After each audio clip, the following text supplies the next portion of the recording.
Shri Venkateswara gold తాకట్టులో ఉన్న మీ బంగారాన్ని విడిపించి కొనబడును.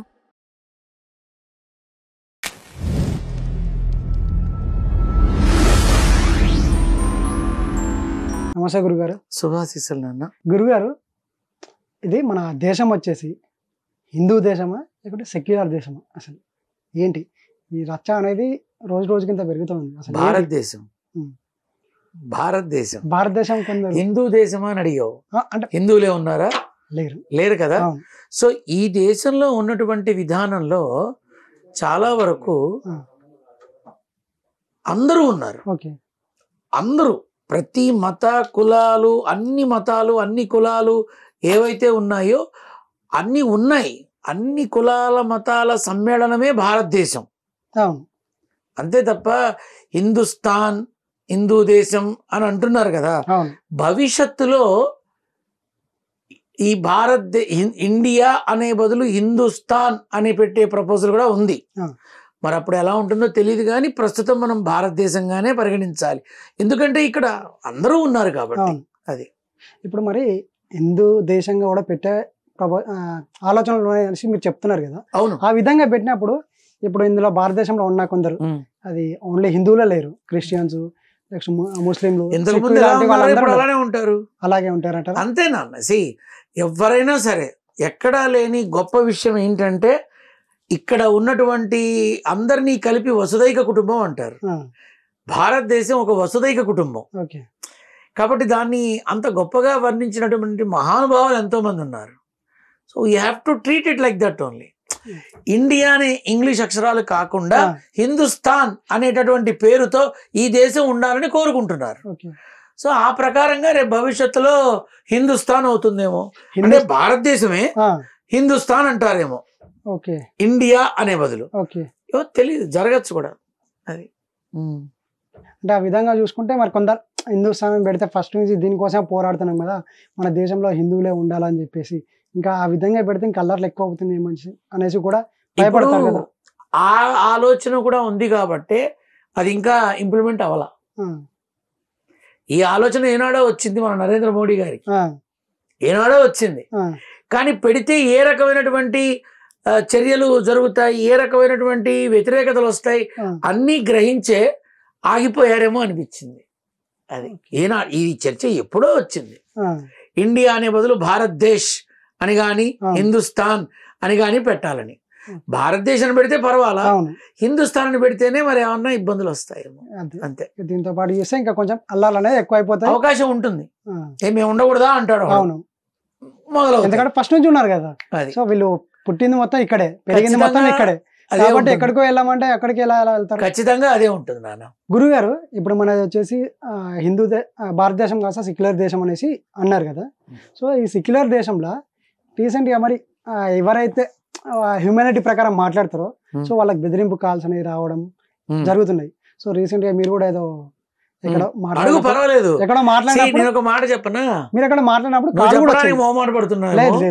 ఒక ఆడియో కాల్ ప్రస్తుతం ఎంత దారుణమైన స్థితిలో ఉందంటే అది వైరల్ అయిందా అవ్వలేదా నాకు తెలియదు, కానీ అది ఇద్దరు మనుషుల మధ్య, రెండు నిండు మనసుల మధ్య, రెండు మంచి హృదయాల మధ్య పరమ చిచ్చు పెట్టే విధంగా ఉంది. ఆడియో పరమ చిచ్చు పెట్టే విధంగా ఉంది. ఎందుకనుంది? ఎందుకంటే అక్కడ ద్వేషపూరితమైనటువంటి మాటలు, ద్వేషపూరితమైనటువంటి విధానాలు ఇవే ఉన్నాయి ఆడియోలో. హమారా ప్రసాద్ అనబడేటటువంటి ఒక కరుడు కట్టిన హిందూ మతవాది, హిందుత్వం కోసం తన ప్రాణాన్ని వదిలేయడానికన్నా సిద్ధపడ్డ ఒక తీవ్రమైనటువంటి హిందూ భావాజాలం కలిగినటువంటి మనిషి. అతనికి నాకు గొడవ ఎందుకు ఉంటుందయ్యా? నేను హిందువునే కదా, నేను నారసింహుడి పెట్టానే, తను హిందువే, తను భగవంతుడి పెట్టే. ఇక గొడవ ఎక్కడి నుంచి వస్తాయి మీకు ఇవన్నీ? తను నాతో చక్కగా మాట్లాడడం జరిగింది.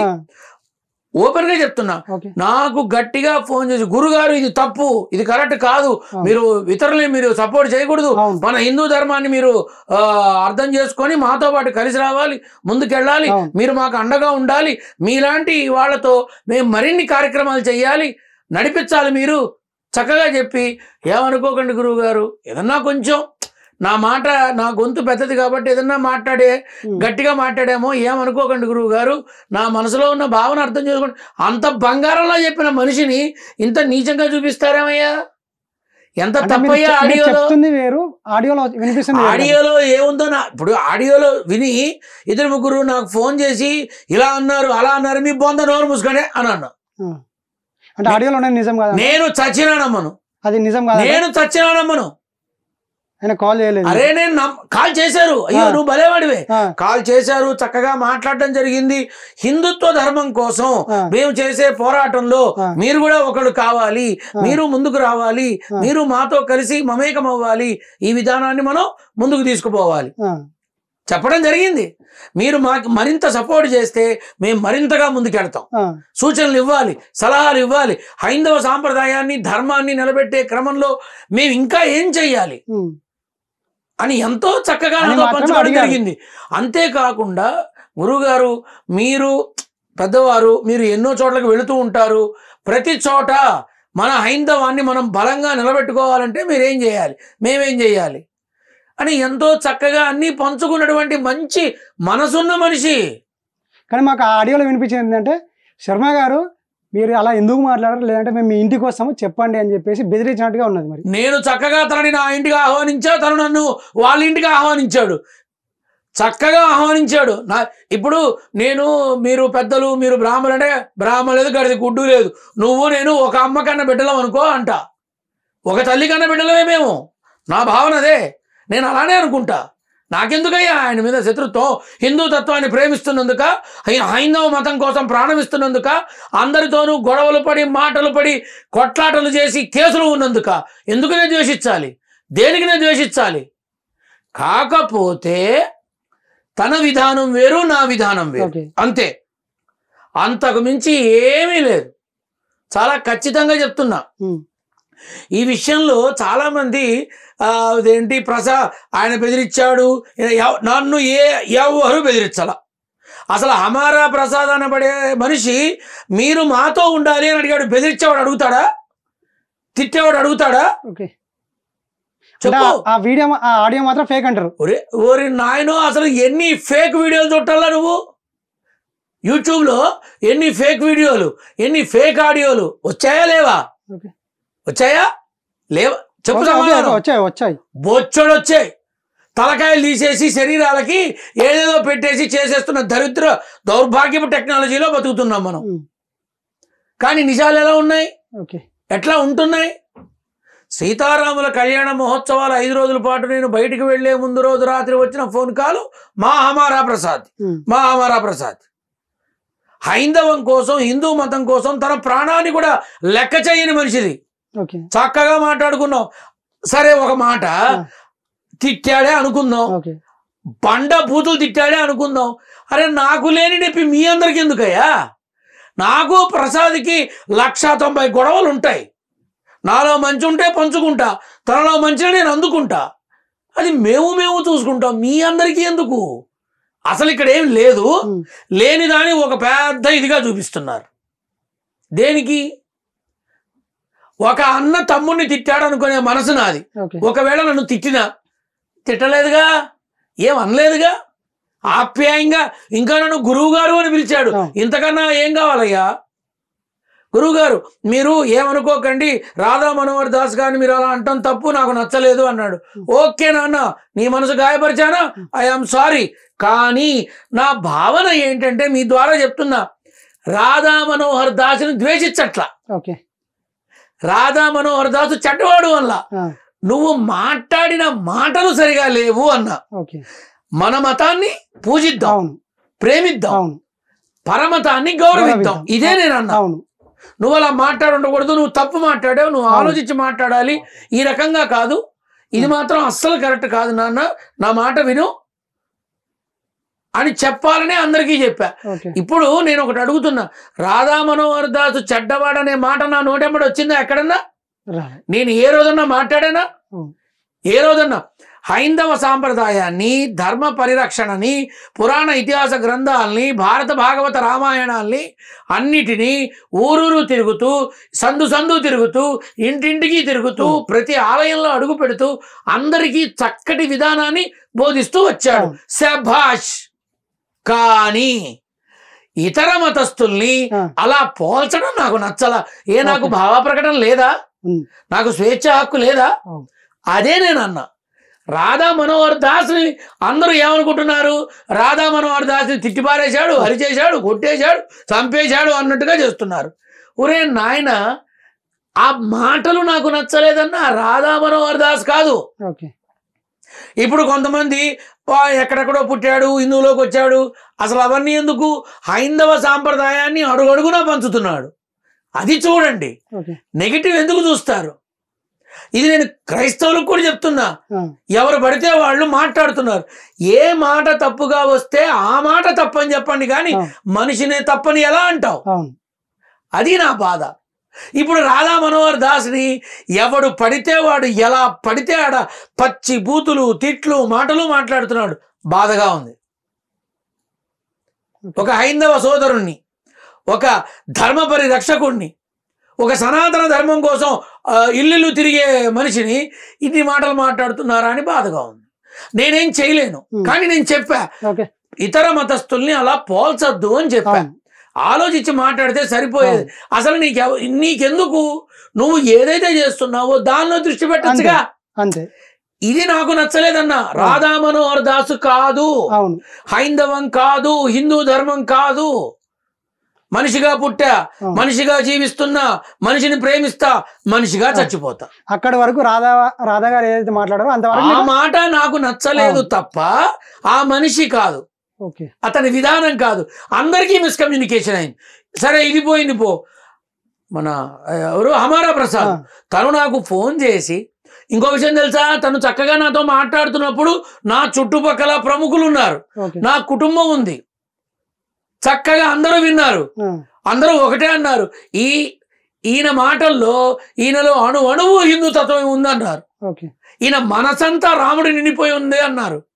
ఈ మనిషి ధర్మం కోసం, హిందూ తత్వం కోసం పోరాడి అనవసరంగా కేసులు ఎత్తినేసుకున్నాడు అన్నారు. ఇప్పుడు చెప్పు, నాకు ఆయనకి ఏమైనా ఇబ్బంది ఉందా? మీ మాధ్యమం ద్వారా చెప్తున్నా, ఆ మనిషి అంటే నాకు అపారమైన గౌరవం, చాలా గౌరవం, ఖచ్చితంగా చెప్తున్నా. అనవసరంగా రెండు నిండు మనుషుల మధ్య గొడవలు పెట్టి మీ పైశాచిక ఆనందాన్ని పొందకండి. రాధా మనోహర్ దాస్ మాట్లాడిన మాటలు నచ్చలా. రాధా మనోహర్ దాస్ కాదు, హమారా ప్రసాద్ నాకు చక్కగా తెలియపరిచాడు.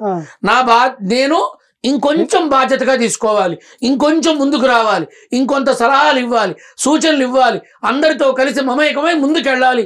కానీ మీరు అందరి మనిషిగా ఉంటున్నారు, బానే ఉంది, హైందవాన్ని తప్పు పడుతున్నారు అని నాకు చెప్పడం జరిగింది.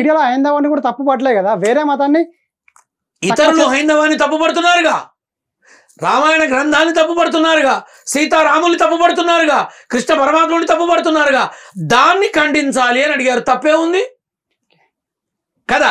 ఇప్పుడు హమారా ప్రసాద్ తన లక్ష్యం ఒకటే, హైందవాన్ని, హిందూ మతాన్ని, ఈ హైందవ సాంప్రదాయ సంస్కరణని, వీటన్నిటికీ బలం పెరగాలి, ఒక బలం అనేది నిలబడాలి. ఇది తన కోరిక. ఇప్పుడు నాది ఒక విధానం, నా దగ్గరకు అన్ని మతాలు వాళ్ళు వస్తారు, అన్ని కులాల వాళ్ళు వస్తారు, నా డ్యూటీ నేనేం చేయాలో సేవ చేసి పంపిస్తా, అంతవరకే. తను అలా కాదు, ప్యూర్గా తన లక్ష్యం అంతా హిందూ తత్వం మీదే ఉంది కదా. మేమిద్దరం సొసైటీ కోసమే బతుకుతున్నాం, మేమిద్దరం సొసైటీలో బతుకుతున్నాం, సొసైటీ కోసం బతుకుతున్నాం, సొసైటీలో ఎవరు ఎలా ఉండాలో చెప్పే ప్రయత్నం చేస్తున్నాం, విధానాలు వేరు, అంతే. కాబట్టి మీ మాధ్యమం ద్వారా ఒక్కటి చెప్పదలుచుకున్నా, లెజెండ్లో బాలకృష్ణ లాగా ఒకవైపే చూసా, రెండో వైపు చూడలా. నేను ఆ రెండో వైపు కూడా చూసా. అదే నిండైన మనిషి, నిండైన మనసు, ప్రేమతో ఏం చేయడానికైనా వెనకాడు ఆ మనిషి. తన భారతదేశం కోసం, తన హైందవ సాంప్రదాయం కోసం, తన హిందువు కోసం ఏమైనా చేస్తాడు. అతను ఒకవేళ అనుకుందామయ్యా, ఏమవుతుంది, నా అన్న 4 మాటలు అన్నాడు అనుకుంటా, తప్పే ఉంది. కానీ మీరంటున్న దాంట్లో నేను అర్చకుణ్ణి కాదు, నేను పూజారిని కాదు కదా. ఇప్పుడు ఎవరిని తప్పు పట్టినట్టు? దయచేసి మనసుతో కలిసిపోయిన మా అనుబంధాన్ని, మా స్నేహబంధాన్ని, మా విధానాన్ని పాడు చేసే ప్రయత్నం ఏ మాధ్యమం వాళ్ళు చెయ్యొద్దు, ఎవరు చెయ్యొద్దు. మీరు విన్న ఆ ఆడియో లీకు అందులో ఏముండి చచ్చిందో నాకు తెలియదు. నన్ను తిట్టారు, తిట్లు, బూతులు, చంపేస్తారు, ఇవన్నీ ఏవైతే ఉన్నాయో హమారా ప్రసాద్ అటువంటి మనిషి కాడు. నేనే చెప్తున్నా, కానే కాడు, ఎప్పటికీ కాడు. హిందూ తత్వం కోసం ప్రాణం ఇచ్చే మనిషి ఇంకో మనిషిని బాధ పెడతాడా? తన బాధని పంచుకున్నాడు నాతో. హైందవ సాంప్రదాయానికి పిడికిలి బిగిచ్చి ముందుకు వెళుతున్న నాకు మీలాంటి వాళ్ళ సహచర్యం, సలహా, సూచన అన్నీ కావాలి. అంత చక్కగా అడిగిన మనిషిని తప్పు పట్టడం ఎంత అధర్మమయ్యా? అతని విధానం నాకు అర్థమైంది. సో వచ్చిన ఆడియో కాల్ మాత్రం రాంగ్ అనేసి అంటారు అంతే. నువ్వు యూట్యూబ్లో ఫేక్ వీడియోలు చూసావా, చూడలేదా? చూసాం. ఫేక్ ఆడియోలు విన్నావా, వినలేదా? విన్నాం. ఇది కూడా అంతే. ఇవాడు అది చూసి గురువు గారు ఆయన మిమ్మల్ని అలా అంటాం, మాకు నచ్చలేదని ఎంతోమంది ఫోన్, మీ పిండాకుడు నోరు మూసుకొని ఫోన్ పెట్టండి అన్న. నోరు మూసుకొని ఫోన్ పెట్టండి. ఎడిటింగ్లు అయిన ఆడియోలు, ఎడిటింగ్ అయిన వీడియోలు పుట్టలుగా వస్తున్న సమాజం ఇది. నేను ఒకటే చెప్తున్నా, కళ్ళతో చూసి మోసపోతాం, చెవులతో విని మోసపోతాం. అవునా? ఏమీ తెలియకుండా సింపుల్ గా నువ్వు యూట్యూబ్ లో ఒక ఆడియో చూసి ఒక మనిషిని తప్పు పట్టడం ఎంతవరకు ధర్మం? నేను చచ్చినా తప్పు పట్టను. హమారా ప్రసాద్ని కన్న తల్లే నన్ను కన్నదనుకుంటా, నా తల్లికే తను పుట్టాడు అనుకుంటా. అంటే మా ఇద్దరి మధ్యలో ఏమన్నా భావాభేదం ఏమైనా ఉందా? ఏమీ లేదు. తను భరతమాత బిడ్డే, నేను భరతమాత బిడ్డనే. తను హిందువే, నేను హిందువే. మా మధ్య ఎందుకు హిందువులకి మధ్యలో చిచ్చులు పెట్టి పైశాచిక ఆనందం పొందే నీచ నికృష్టపు మనుషులకి ఒకటే చెప్తున్నా, అరిచి మొత్తుకున్నా నా ప్రాణం ఉన్నంత వరకు హైందవ తత్వం కోసం పాటుపడి ప్రాణం ఇచ్చేటటువంటి హమారా ప్రసాద్ని బతికున్నంత వరకు ప్రేమిస్తూనే ఉంటా. మీ ద్వారా చెప్తున్నా నేను.